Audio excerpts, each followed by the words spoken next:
Yes, sir. That was the weakest intro I've ever seen you do. It's called. Oh my God! It's not even. I know. I'm sorry. Right. Well, we're here on the Andrew Stedl Podcast. You're just Alvaro. You're here. Yeah. You're here. I'm gonna apologize. This is just gonna be like a 5-minute apology to him. I'm sorry. So, okay. So for clarification, Alvaro said, "Oh, this week, let's listen to albums that typically, have maybe lower reception or just not widely as received as other albums by artists that we love." You picked the Tyler, the Creator Christmas album, or it's the music inspired by Illumination. The thing is, every list I looked, this was always the one on the bottom. I don't think it's the worst one personally. I could also be wrong. So I know that some people like The Needle Drop didn't necessarily praise this album, but and there's a reason why it is. I guess we'll just get it into that one, I guess, first out of the way. Rip it up because I have. It's like a quick 10-minute. It's cute. It's 10 minutes. It's registered as an EP, by the way. It's not an album. Really? So for me, it's the EP. opposite. It's a 10-minute EP, but same thing, same shit. So I want to hear your thoughts, and I'm gonna give my 2 cents on why it's the way it is. Okay, Whoville. It's probably one of the better tracks on the album. So for reference, I'd only listened to this once when it came out, and I just thought, that's okay. So when I listened to it again, Whoville kind of has templates of Flower Boy in there, a little bit of Igor, a little bit of just kind of everything that he does. Mm-hmm. I think my major complaint that I have throughout the whole EP, nothing feels like Christmas. That's my major problem with it. That's the point. He actually made a Christmas album to not feel like Christmas. The thing was, he wanted to make a Christmas album that 7-year-olds could enjoy, but also their parents could also enjoy too. If that's true, that's fine. I overhyped it for me. The thing is, he wanted to make a Christmas album in a non-traditional Christmas way, if that makes sense. And that's fair. That's fair. And it's unique, and I actually really like it for that, because after a point, I just get tired of hearing Christmas songs after a while. I don't care how good they are, how classic they are. I get tired after a point. I hear your grievances, sir, but no. We both work in retail. We both understand this. I hear you, but if a Christmas song is good, yeah, that's the thing. If it's good, yeah, it's fun. Listen, I know you're gonna disagree with me on this, but I don't care. Mariah Carey's "All I Want for Christmas Is You" slaps, and I don't care what you say. I get bored of it after a while, but either way. No, hold on. You didn't let me fucking finish. After maybe the first 200 listens, I'm like, yeah, and then after 201, I'm like, and I'm just over here on my willingly listening to it on Tidal. Oh yeah. All I want for Christmas. It's weird. It's weird they were talking about Christmas in September. This is the last couple days of September when we're recording this. It's weird because TV networks already are playing National Lampoon's Christmas already, and you're over here I hate Chevy Chase. So I'm not gonna watch it. I was literally drinking eggnog yesterday. Oh. I've never had eggnog, so. Oh wow, really? Yeah. No, I mean not that I know of. It's good. Not that I can remember. I don't drink alcoholic eggnog, obviously. I drink non-alcoholic eggnog. Originally, I had bought it, but then I just returned it. So I don't know. I never had it. That's good. The one I have, at least, is good. So, Lights On. This is one of my favorite songs off this. It's a pretty good song. I think it's cute. Oh, no. I'm halfway there with you. I think I expressed this a lot to you off camera why I have a problem with this song. I think it's a 4 out of 5 if you just you get rid of Santi Gold. Get her out of here. Get her out of here. Wow. I'm sorry. You know what? I never was a Santi Gold fan. I'm sorry. And personally, this album or not album EP, I didn't really care for her vocals on this. I'm sorry. They weren't very good to me. I liked it. I'm sorry. That was me. I'm sorry. That's personally me. I've heard so much praise about her, and every time I've tried, I've never been able to get into her. And here, this definitely did not sway me. I'll be honest with you, but I do want to give a shout out to Ryan Betty. I'm assuming that's how you say that. I'm not really sure, but you know what? He's pretty good on the album. I think so. Yeah, Hot Chocolate's adorable. This is such a simple song about just how Tyler wants to drink his hot chocolate. It's cute. And Yeah, I'm not gonna have much to say beyond this point for these songs because the one problem with this EP as well is it sounds good aesthetically, but like it all kind of just blends in together, and I have no idea when the next song is playing. That's Really? the problem. I can discern it pretty easily. I mean, it's not as like it's not. You know what? I'd even say Goblin is worse at points productionally than this. So anybody saying this is the lowest confuses me. Like I would put this above Goblin. Yeah, I see this on a lot of people's lists as the lowest Tyler album, and I'm like, well, there's a lot worse. I don't know why this. If we're talking just straight production, this is actually not that bad at points. The beats are pretty good, to be honest. Oh yeah, Big Bag has one of my favorite beats on this whole thing, and the one thing is, every list, I almost a lot of like lists that gain a lot of traction really don't put this album anywhere. A lot of people just forget it exists, and I think it's kind of a shame. Well, it's not bad. To be fair, they just kind of randomly dropped it, so I think this was around the time he did Igor. Well, no, I think this came out in 2018. There's actually an interesting story around this. Before or after? Yeah, this came out in 2018, like a year before Igor came out. Okay, you can kind of tell that he was definitely in the process of making it when you listen to it. Well, the thing is, he was in a car crash around this time. Oh yeah, he was in a car crash. Oh, but now I'm just the asshole. Like he was criticizing the album. He was no, because he was working on the Grinch soundtrack, and what I'm assuming is that these are excerpts that didn't make the final album for the Grinch soundtrack, and he asked Illuminations, hey, can I have these back and can I just release my own little thing? And they're like, yeah, that's cool. Because that's why I'm guessing some of them are titled Whoville and like Cindy Lou's. You know, I bet you Pharrell put in the good word since he worked on the Despicable Me soundtracks with them. Yeah, so that's probably what happened. Well, I mean, I've also heard that Illuminations doesn't screw over their artists, unlike some people later. We'll get into that a little later here. But yeah, I think, yeah, it's around that time. Yeah, Tyler had just suffered a car accident. It was just in a car accident. He was cool and whatnot. He was just leaving the studio a little late. But yeah, he was working on this album around that time, like before Igor, like after Flower Boy, that year period, which was weird for a lot of Tyler fans because he usually drops every 2 years. So that 1 year drop was kind of interesting. Yeah. When the gloves come off, a lot of this is I kind of blur out after that. It's nice. No, like I said, it's not bad per se. Yeah. But I'm struggling to like think of a reason to going back to this. That's the only problem I have. That is the only problem, because like even with like Bastard and Goblin, I find a reason to go back to those a lot more frequently than this.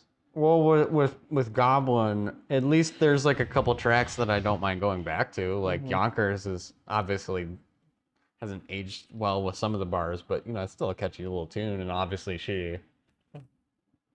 And you're over here like, I own it on vinyl, damn it. Yeah, it's for collector's purposes. I'm sorry. And then Cindy Lou's Last Wish. Yeah, like two-fifths of this album is instrumentals, and I think it's cute. It works well. Like I said, the production's fine, so I have no complaints when it comes to him doing instrumentals at all. Yeah.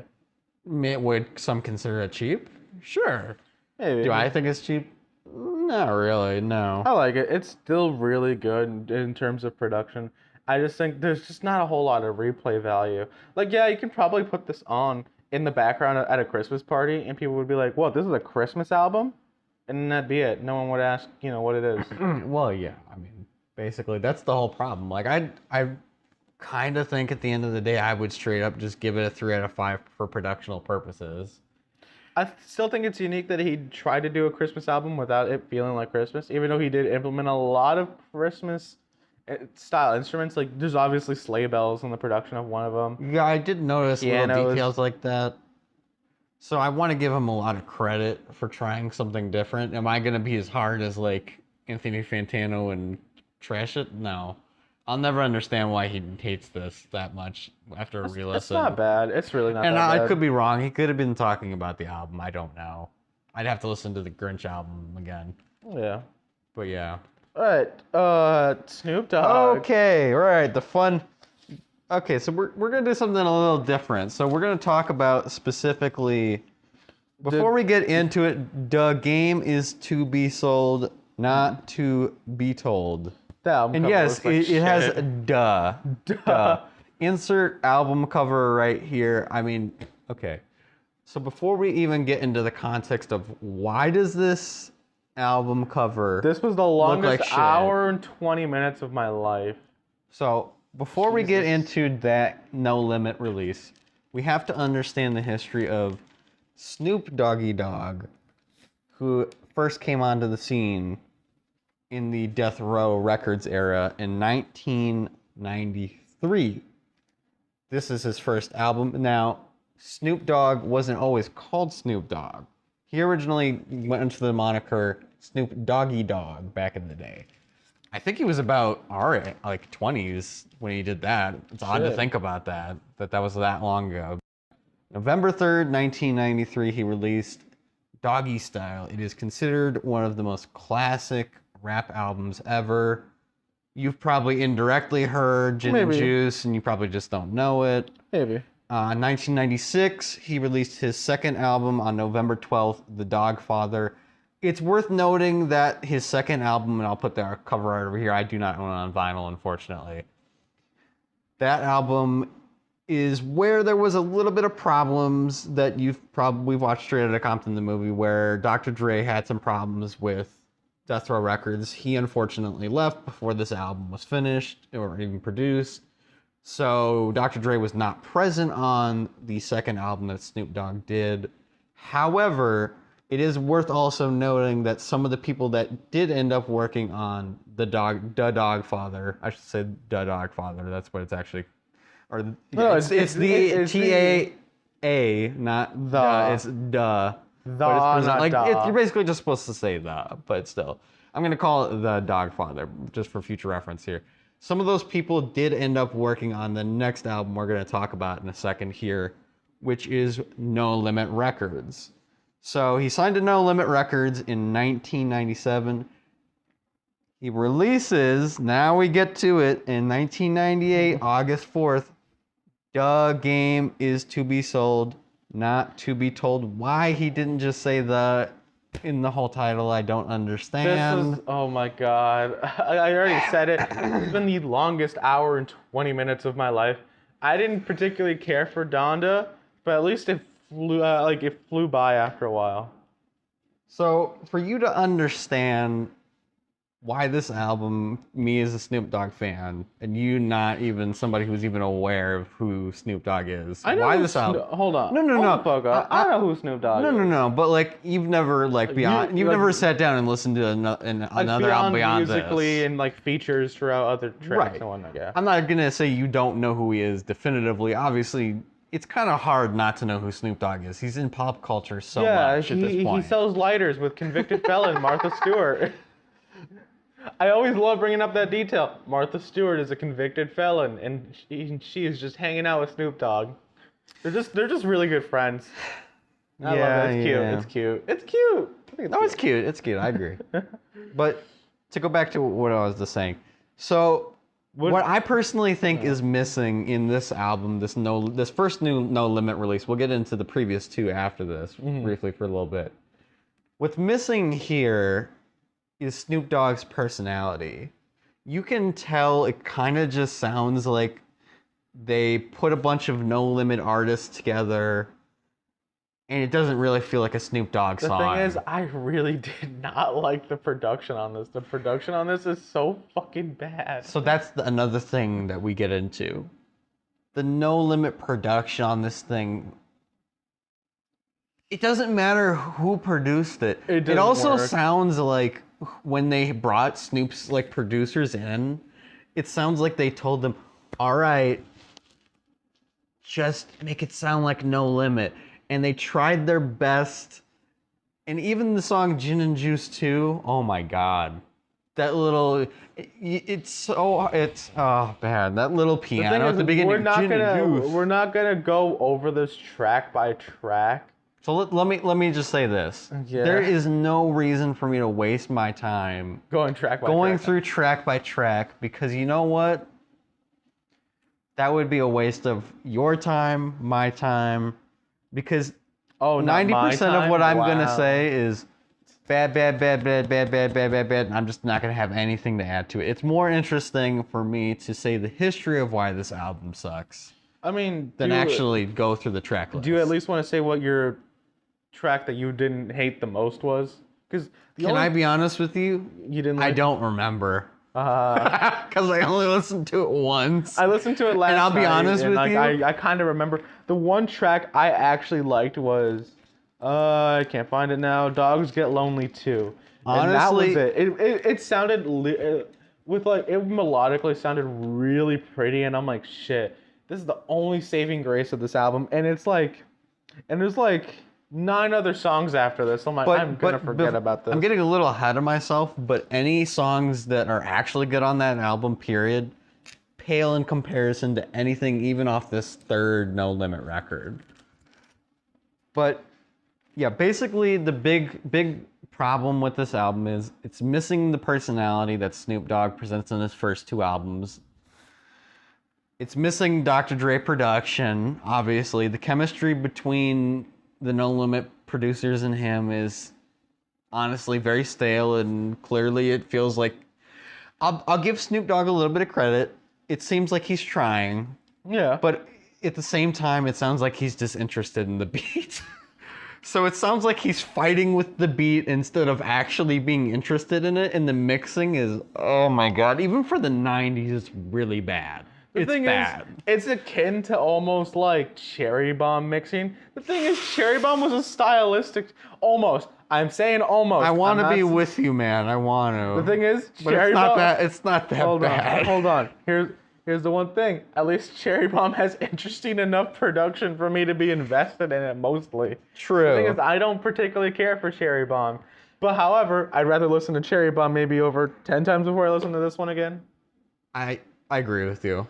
But I also bought Cherry Bomb on vinyl. You can actually get The Game Is to Be Sold, Not to Be Told on vinyl. But why would you? It's a terrible album. They actually repressed it. They did. Just for collector's purposes, maybe. I guess. But then if that's the case, how come they repressed the third album, which is actually great? I'll be honest with you, I bought it. But not the second album, No Limit Top Dog, which we'll get into in a minute. Let me get back on track here. Let me just finish this.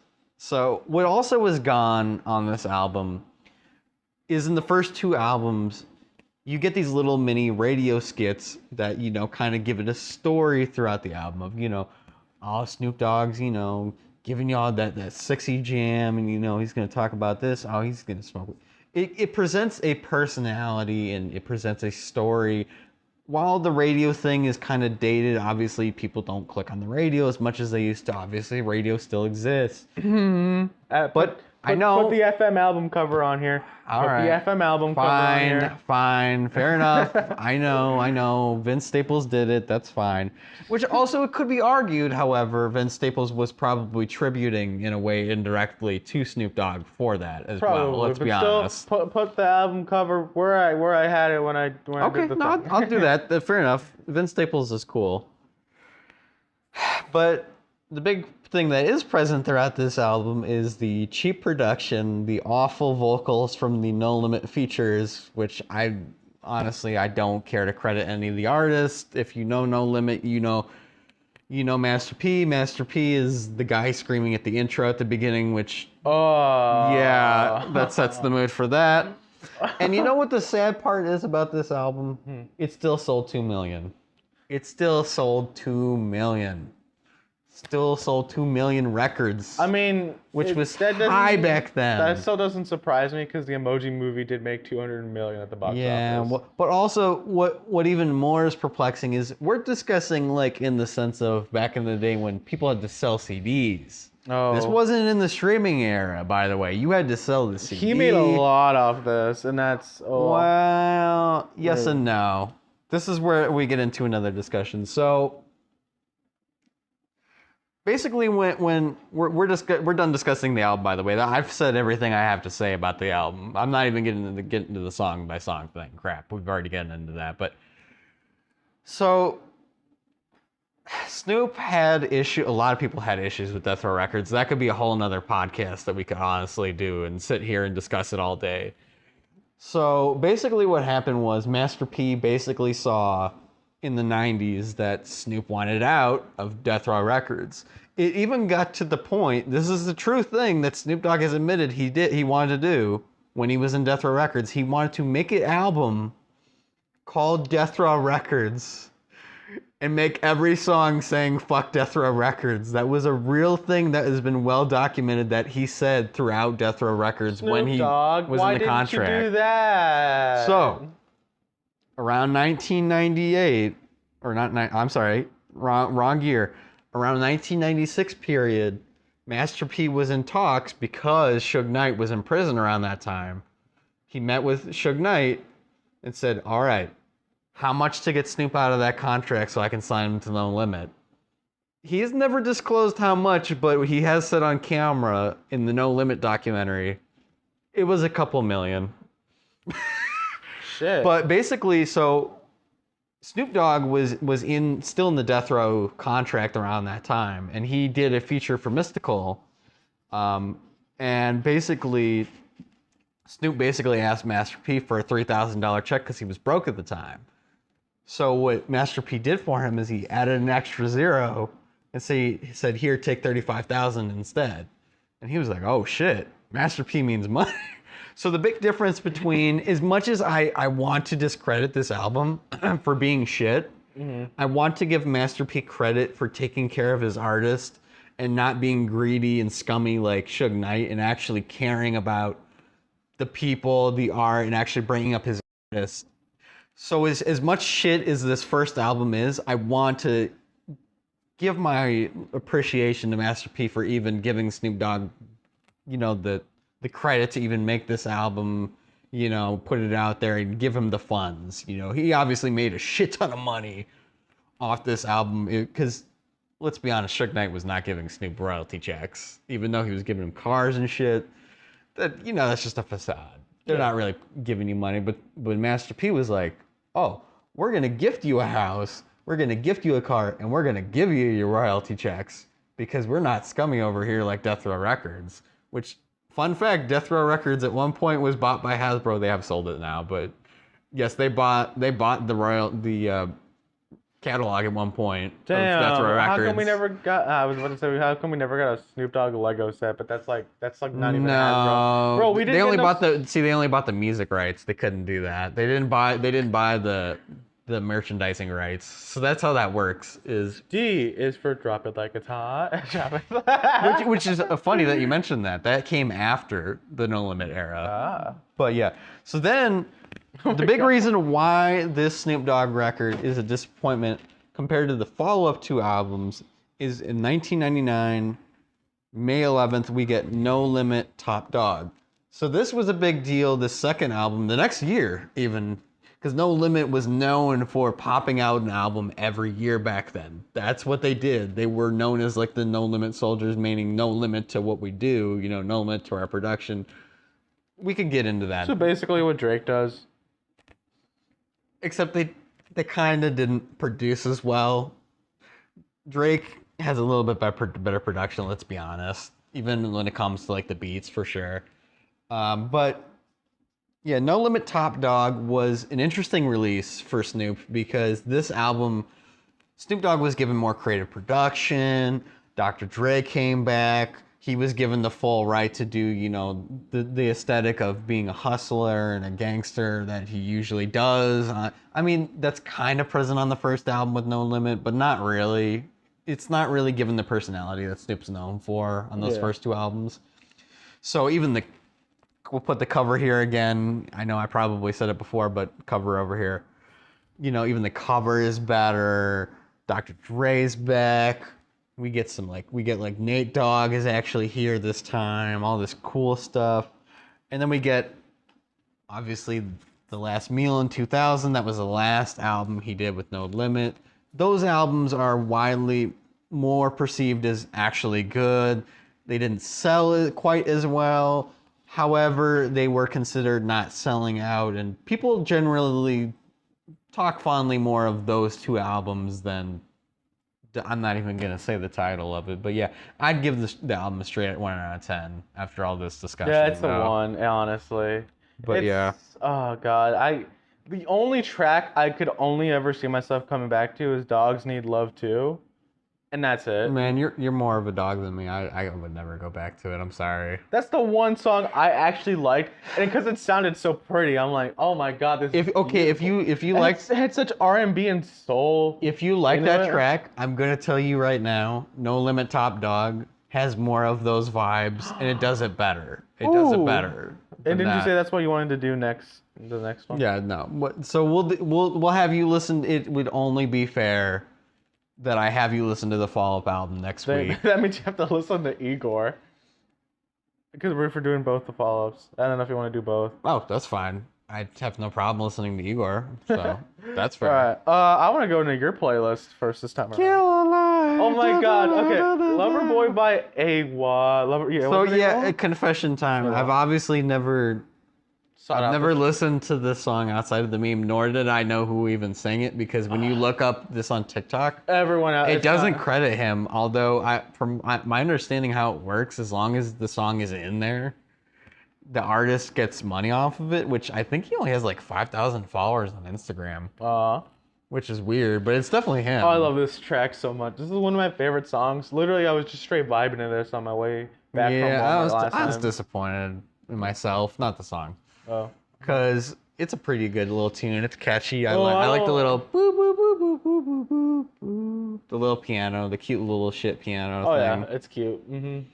And then I threw you for a curveball here. Oh my god, the next 4 tracks are like, oh wow, he's Hispanic. He's gonna love all these artists. Okay, and I did. First of all, okay, that's not what I said. I know. Second, I just thought they were good songs. Okay. 2, you were bitching, or 3, I guess. You were bitching like, oh man, these guys suck. All right, bet. Let me get all their best songs. Okay. Okay. So this Bad Bunny track, the first Bad Bunny, Jolly, Randy, and Nunga Flow. I'm gonna assume that's how you say it, but I could be saying it wrong. Oh, you could. But anyway, when I first heard this track, I'm like, oh my god, this is actually let's actually garbage. say the name of it, by the way, so people know for reference. Safara. I'm not sure I'm saying it wrong. That's Puerto Rican, so I don't know. I'm sorry for anybody in the audience. I probably said it wrong. The thing is, the first time I heard this, I'm like, why does he think this is good? I did not like it. Then I went back. Oh no, there's beat switch ups. So. Oh, and the thing is, when I first listened to him, I'm like, oh god, I don't know how I feel about this. Oh, I loved it. I went back and I'm like, okay, this is actually pretty good. This is pretty good. Am I gonna listen to Bad Bunny? Probably not. It's still good. I still think it was good. Breaking my heart, man. I think Bad Bunny's pretty good, actually. I like. And keep in mind, I'm somebody who doesn't even understand the language of Spanish, yet I still love it. I don't care. I still love it. Cultural appropriate. I'm kidding. No, I'm kidding.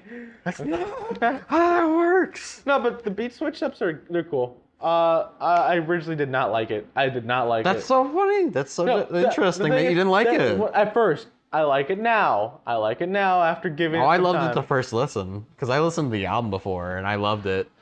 But now I know where that album cover came from, because I had no idea where it came from. Yeah, no. I'm glad you got the chance to actually listen to that, because it's pretty good. I'd recommend you check out the album, actually. It's pretty good. All right, how many drinks? How many drinks Miguel featuring Kendrick Lamar remix? Let's be specific, because there isn't a separate solo version. Yeah, I know. I'm aware. I was gonna get specific. I was gonna get. I know you were gonna get into it. I interjected so we could clarify it for our audience here. I'm trying to talk about my. Sorry, go ahead. Discuss how you feel. I love this one. I absolutely love this one. Okay, but you didn't know that until I told you. Yeah, you didn't. Let's be honest. You didn't know he was even half that until I told you. The thing is, I already knew who Miguel was because of I bought the Coco soundtrack. I know. I believed you knew who Miguel was. I'm not doubting you on that. I just never really seeked him out, which I'm kind of ashamed because he's really good. I actually love this stuff. Yeah, because this song is, and this song could be so taken out of context, because why is he singing about like trying to get a girl drunk and take her home? That's not quite what he's saying. He's trying to be romantic and be like, well, I'm just trying to be honest. Like, how many drinks, That's what he's basically just, and also you have to understand this was made at a different time where like people said things like that kind of, that was more openly kind of like said in R&B. Oh, Kendrick's pretty fucking solid on this. It's so many Prince vibes on this song. Oh yeah. So many. But also, I think this was around the time where Good Kid, Mad City came out, so he was kind of on top at that point. So when Kendrick comes in, it's like, oh shit. Oh, fuck. Drink. Especially if you watch the music video, he has like baby. the cut down hairstyle that he had during the Good Kid, Mad City era. Yeah. And now he's like, all right, I'm gonna stay in during the pandemic, and only gonna come out for Baby Keem for some reason. It's his cousin. It's his cousin. I know, but that was just so like, Kendrick, why are you doing this again? I'm sorry to go on a separate rant, but like, Kendrick, you're doing the same shit you always do. I'm gonna go ahead and like pretend that everything is done and retire for like a month or a year, a month to a year. Pop up come on back. Occasion, brother. I'm pretty sure he's doing his last album for Top Dog. Yeah, Top Dog. And then yeah, I don't know what's gonna happen to that. Okay, now on to Mr. 305, Mr. 105. Again, clarified this to you all week. I don't apologize for anything. Okay. Time of our lives. I've listened to this song before years ago. Like fucking years ago when it was at its peak. And now I listen to it again. I'm like, holy shit, I actually think I don't hate Pitbull as much. I don't like him, but yes, Time of Our Lives. Neo and Pitbull. Globalization. Let me be honest with you. I don't care. You can criticize Pitbull. That is fair. Yeah. He is usually generic, terrible, awful, not a good musician, using Spanish as a gimmick. Mr. 305, Mr. Worldwide. Literally saying 1, 2, 3, 4 in Spanish. Uno, dos, tres. He literally did that at one point. That's not a joke. He really did that. He like said it in English and then Spanish. Oh my God, that was the weirdest time in music. When he shouted Mr. Worldwide on this track, I lost my shit. You know what? I'll be honest. Crazy. Usually I kind of cringe when he does that. Here, for some reason, it sounds natural. Well, it worked way too well. But you know what makes this song work so well? It's the fact that it doesn't matter what you like, where you come from, whatever, you know. It's so relatable. Oh yeah. Literally, he's singing like, you know, trying to pay his rent. Oh my God. And he's done this before. He's been relatable before. He just never chose to be relatable. And it's so weird. He just, all right, you know what? I know I sold out years ago. Mr. 305, Mr. Worldwide. I'm sorry. I'm going to rap about, like, you know, being relatable, trying to hook up with chicks, you know. Not successfully doing it every time, but, you know, not stopping to try, you know. It's so weird how relatable it actually is. This is a pretty good track. And the Neo hook, oh my God, it's so singable. Mr. Worldwide. I'm sorry. It's easy to make fun of him. I'll give you a lot of credit for that. All right. Holy shit. This track, Safari by Tyler the I'm kidding. Safari by J Balvin. It's featuring Pharrell which you may know her from the meme song on TikTok. There's a whole lot of money, but she wasn't quite that famous yet. Yeah. So it's kind of interesting to hear her. Holy shit, the song is beautiful. And Sky also. Sky, by the way, just to clarify. But yeah, the song is pretty beautiful. I had no idea who he was back in the day. I'm not the most particularly, cool, J Balvin. All I know is he was the guy who had the meal after Travis Scott. Travis Scott was the originator. Yeah, see, this is my introduction to him because the only reason I even clicked on it was because I saw Pharrell. Holy shit, Pharrell speaking Spanish is the most beautiful thing. Pharrell, I mean, you can keep my language. I'm okay with that. You're kind of right, because I'm listening to it and I'm like, Jesus, Pharrell is selling it. Like, I believe that he knows what he's saying, because he's like, oh my God. That instrumental, I looked it up, he did the beat. The beat. I might get into J Balvin because of this track, and I don't know how I feel about that. I like to think, here's what I would like to know. I haven't done any research, so I don't know. I'd like to think Pharrell was just in the studio, and he was like, hey, I'm going to do this song with J Balvin. Let me go ahead and just do this real quick. Pharrell just shows up. And then J Balvin's like, hey, man, you should come in on the song, too. And he's just like, but I don't know Spanish. Well, I'm going to teach you real quick. Let's do it. Pharrell also has, his skincare shit in, the testing phase. I don't think it was. No, in the testing phase. Like, hey, y'all want some skincare? Y'all want some skincare? Bro, I really want to buy that Pharrell skincare. I don't care how expensive it is. I'm trying to look beautiful. I want to be with you, but $100, no thank you. I'm trying to look, and it's vegan.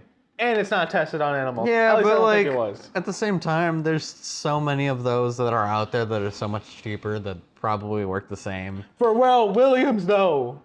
I mean, if I ever get famous enough, I'll just ask Pharrell for a free one. Oh my God, you fucking cheat. Sorry, Pharrell. I love you, but your prices do not make me happy. All right, my playlist. Your playlist is very interesting. You jokingly said, "Oh, it's all gonna be all white people shit," and it is definitely not all white people Oh yeah, shit. it's not, because I literally forgot about that. Okay, Beck, the not whitest white boy ever with I love Deborah. Beck. Oh yeah. I was like, "Oh yeah, I know Beck. You know, I know that guy. He almost had Kanye West go up on stage just like Taylor Swift." Oh my God. I listened to Deborah. Holy mackerel, Jesus, this white boy can really sing. You wanna know where I got this song from? Please tell me. Baby Driver. It was in Baby Driver. Man, the balls on that kid. This is a subtle reference to the fact that Kevin Spacey likes boys. Alright, but no. This song is good. I met you at JCPenney. You know what's so weird is I had to keep restarting this because I got so distracted every time. I'm sorry, it's so good. I would restart. I would get as far as Broken Hearted, and then I'd have to keep setting it. It was the best reset every time because I'm just like, I want you. I want to get with you and your sister. I think her name's Deborah. It's so good. It's such a good song. All right. Yeah, I love this track. Brandy, Broken Hearted. Oh, I love this track too. There's another version with another artist on it. I kind of want to make you listen to that next week, but at the same time, I'm like, you already listened to the song. He adds like, there's like an extra couple verses on this. I think it's cute. Anyway, I love this track. I've never really been into Ray J's sister, and yes, she is Ray J's sister as far. And correction if that's not true. I'm pretty sure it is. Put up that clip from Loiter Squad. You know the one I'm talking about. I'm pretty confident that she is, but yeah, Ray J. Nah, your sister's more talented. Sorry, bro. Your sister sang for her. No, I don't know if she did or not. I think this is when she was 17. She was young when this album. Okay, that's fine. It's still a good song. Oh yeah, she was young at the time. That doesn't. I mean, like I like No Edition when they were like 15, so like I don't care. Yeah, she was young when that album came out. You know, this is probably during the. No, I'm lying. She was 15. Oh, look at that. Isn't that weird how that checks out? I talk about New Edition when they were young. Oh, she happened to be the same age. That's weird. Oh yeah. And like, but yeah, it's a great song. I mean, this is during the era when, like, I'm assuming when Aaliyah was there. So, like, there was a lot of, like, you know, younger singers that were out there. I think even, like, Usher at one point had a career where he was, like, 13. And I think it was during the same time, somewhere around there. So, yeah, that was a cool little song you made me listen to. I like it. I don't have much to say beyond that. I mean, it's a nice melody. It's a good song, good track. I swear, sometimes... It's beautiful, really. Sometimes I'll just be putting this shit at full volume coming home from work. I'm sorry. I love this track. Your life must be really sad. Oh my God, shut the fuck up. Are you one of those people who puts on, I believe I can I'm kidding. We're not going to listen to R. Kelly. Fuck R. Kelly. Glad that fucker's in jail. Yeah, we're going to leave it at that. Yeah. Hey, I couldn't talk about Aaliyah without talking about R. Kelly. Yeah. So. All right, save it for later. I want you to guess where this one's from, and this is shoehorned into in this movie. I don't know. Spider-Man Homecoming. This is in Spider-Man Homecoming. When he's actually getting ready for Homecoming.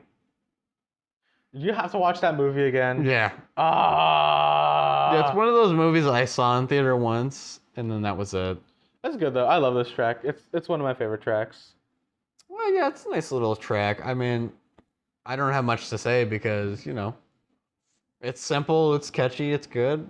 Kind of gives me the Ramones vibes. I'm sure they weren't going for that, but probably not. It sounds cool. I like it. Oh yeah, very diverse group. The English beat. It's composed 3 white guys, 3 black guys. Oh, is that true? Yeah. Oh, look. Oh, that's a cool little neat fact. All right, yeah. I didn't know that. Yeah, that's neat. That's cool, man. Oh yeah. I can dig it. You can vibe with it. All right, next track by Savage Garden. I Want You. I want you to figure out where I got this one from. Okay. I've been getting... Okay, this is a guessing game now. Yeah. It's gonna be something you know what? Stupid. To be honest, apparently this song was really popular, but I don't know. I play it in Walmart pretty frequently. Not frequently, not often. Okay, that makes sense. But no, I didn't get it from Walmart. It was used in JoJo's. Oh, that would make sense as well. Yeah, it was. Okay, what I love about the end credits of Part 4. I have something interesting to say about this. So, I'm vibing with this whole track like completely fine. It's all like cool. It's a catchy little pop song, and then they use that weird like little DJ little instrumental, and I'm like, why does that actually work? That sound effect. Oh, I know, right? In the middle of the song, that should not work that well. Who the hell are these people? I've never heard of them. Savage Garden, it's 2 white guys. No wonder. 2 white guys, that was either the weird thing in the 90s or the early 2000s. Either it would always work or it wouldn't work. When did this song come out? This came out in 97. 97. Yeah, it kind of had that 90s vibe to it, but it also sounded like something. I think their last album came out in 99, and I think the last thing they did was an EP in 2001, which was a live thing, so. Yeah, no, the 90s artist kind of had a here and there, and then they were out, you know. Oh yeah, but I love this song. That's a cool little track. I dig it. It was very experimental for what it was. It's a nice little pop song. I'd recommend people check it out for sure, man. And I have questions for you about Bloom Again by Sidewalk Chalk. Where'd you get this neat little song that you found? Okay, so Sidewalk Chalk, for some context, my high school did this thing called Writers Week, where they like invite a bunch of artists and writers from the Chicagoland area or close enough who would be willing to come down and either give us a little show or tell us about themselves. Sidewalk Chalk has visited us, I think, 4 different times. No, lucky bastard. 3. He's cool, man. 3. Matt Muse visited us when I was in my senior year. Who I made you listen to, Shea Butter Baby. He was the last, and he was I think the last live show person I saw at my high school. So I was upset. Are they ever gonna like just have them like come and like interview, or is that not off the table? I have no idea because I know they ask the audience questions and then they play for the rest of this for like the rest of the time. It's so amazing hearing them live like that and just such a like. Well, yeah, that's also the beauty of listening to music and then seeing it live is, you know, if the thing is in such a in such a personal area like that, like a school's like auditorium, it's amazing and see, this is why I'm gonna continue to brag, even though you're like, oh, I saw Tyler the Creator during the Igor phase. Well, I saw him during the Flower Boy tour where he fucking did it in the ballroom, where everybody was packed together and the speakers were everybody's vibing. Everybody's pushing each other around. We're singing along. We're having a fun time. You know, but Sidewalk Chalk has been one of my favorite artists after that. I love all their music. It's a beautiful blend of like jazz, soul, and I definitely had an oh shit moment. Like, what the hell is this guy? I gotta go look at him up and look all this shit up. I was like, damn, this song is pretty cool. It's a whole group. It's a whole bunch of them. It's a whole group? Okay. Yeah, there's like 2 of them. Okay, that's cool. 2 main singers, and the rest are just like people who work with them instrumentally. Awesome, man. Yeah, it's cute. I love it. It's one of my favorite. Right. Infinite Growth is definitely one of their better songs as well. But I love this song again because it's just really cute. We're done. Oh, okay. Wow. Yeah, we're done. I don't know why I did it. I just wanted to do it again for the fuck of it. All right. That's your new bit now. No, I don't know if it's a new bit. I just wanted to do it one more time, just for. All right, next week we're gonna be talking about the follow-up albums to our. Yes. And then I'll probably on the way back make you listen to a little bit of The Last Meal, which I didn't realize because I've seen the cover before. I didn't realize it was a No Limit release because nothing like portrays it. It's like a No Limit, yeah. No, because they even like kind of hide the logo, which obviously you can't. I'll use a picture. And like close up on the logo. It has like Snoop Doggy Dog on the side, and then that's something I did not get into. I don't think I specifically talked about that. So it's weird that I'm putting this at the end, but so when Snoop Dogg went to No Limit, his original name Snoop Doggy Dog, he had to get rid of it. He had to go to Snoop Dogg for legal reasons when they did the contract for No Limit. Basically because Death Row owned Snoop Doggy Dog, so he had to. So that's why today he still calls himself Snoop Dogg because of that whole thing of No Limit. So we can thank No Limit for that at least, calling him that, even though Snoop Doggy Dog sounds fine too. Snoop Doggy Dog sounds a little catchier. I don't know. Yeah, part of me wish, but like also he evolved as an artist, so it's fine. It's fine that it kind of rolls off the tongue a little easier. Snoop Dogg, even though Snoop Doggy Dog, it sounds kind of cool and badass and like all awesome, and I love how I'm getting into a rant. I hired this hitman. Oh, what's his name? Snoop Doggy Dog. Oh shit. Oh, you want to know? At one point, Snoop Dogg could have actually, literally, physically been in prison for murder. That's a real thing. You mentioned this to me. He got acquitted for it, but he could have been. He was found innocent, but fuck. Can you imagine a world where we didn't have Snoop Dogg in the public eye? Oh my god. That would have been crazy. The amount of like years, but I always think it's funny that convicted felon Martha Stewart. I love bringing that up, by the way. Martha Stewart's a convicted felon. Don't anyone forget that. Sorry, I'm and Snoop Dogg they're all just best friends, and it's adorable. I think it's cute. They have those stupid lighters together, and I bought one. I don't even use a lighter. Fuck anybody that says, "Oh, Snoop Dogg's a sellout for hanging out with Martha Stewart." She's a convicted felon, and she's more badass than you'll ever be, motherfucker. She went to jail for like tax reasons and shit. Well, have you done that? No, I didn't think so. Hold on. I don't remember. For clarification, she actually committed fraud and actually basically cheated the system and made, we can get into that another day. Badass. But yeah, she did her time, so, she didn't whine and complain about it. She's like, yeah, fuck, all right, whatever. I just absolutely love that during, I don't remember was it the roast of Donald Trump? It might have been. I can't remember. Oh, yeah, it was, because they had them both come up. And literally, the funniest thing, and I love to bring this up whenever I talk about Snoop Dogg, is Snoop Dogg literally asked Martha Stewart on stage if he could fuck, and he said, "This is not a joke, I'm serious." And she didn't say no. She did not say no. Let the record show. Was Snoop Dogg married at that point? I don't know. Does it matter? I mean, I guess it does, yeah. Yeah, Snoop Dogg has grandkids now, and that's weird to think about. That's kind of cute shit, though. It's cute, but it's weird to think about. It's cute shit, though. He's adorable. Yeah. I love him. Snoop Dogg is literally just doing side quests now. He's just doing anything that makes him just happy. Okay, I want to do for playlists for next week. Songs like soundtracks, like soundtrack songs, like from either TV or movies. So I can do that. Technically, you could cheat and put "Poison" by Belle Biv DeVoe because it was in Scrubs. You can cheat. Or I could just be like, "Oh, all these New Edition songs were in the New Edition story." Oh yeah. I'm not gonna do that, but it's Mr. Telephone Man 5 times. Mr. Telephone Man. But yeah, I wanna do that. Either original soundtracks or songs that were used in movies. So let me use the Fast and the Furious soundtrack songs. I could actually do that. Mr. 305, Mr. Worldwide. Okay, you know what? No, before we go, Pitbull actually was in the first couple of soundtracks. Yeah, for the you movies. mentioned this. You played it for me too, and I'm like, what the fuck is this? Why? Well, that's also the era of where he was actually still wearing the football jerseys and shit, the sports jerseys, before he got... Yes, there was a point where he didn't wear the suits. There was a point before he was Mr. Worldwide. I think he still called himself that at that point, but he didn't quite go Mr. Worldwide. He didn't do it like that. Mr. 305, This is also the period of time where he worked with Little John instead of for a short time he still worked with Little John when he wore the suit, but people were like, yeah, you sold out. Yeah. Yeah. But yeah, I guess we're done here, yeah. Yeah. Yeah. All right, bitch, we're out. Trickle down the economy.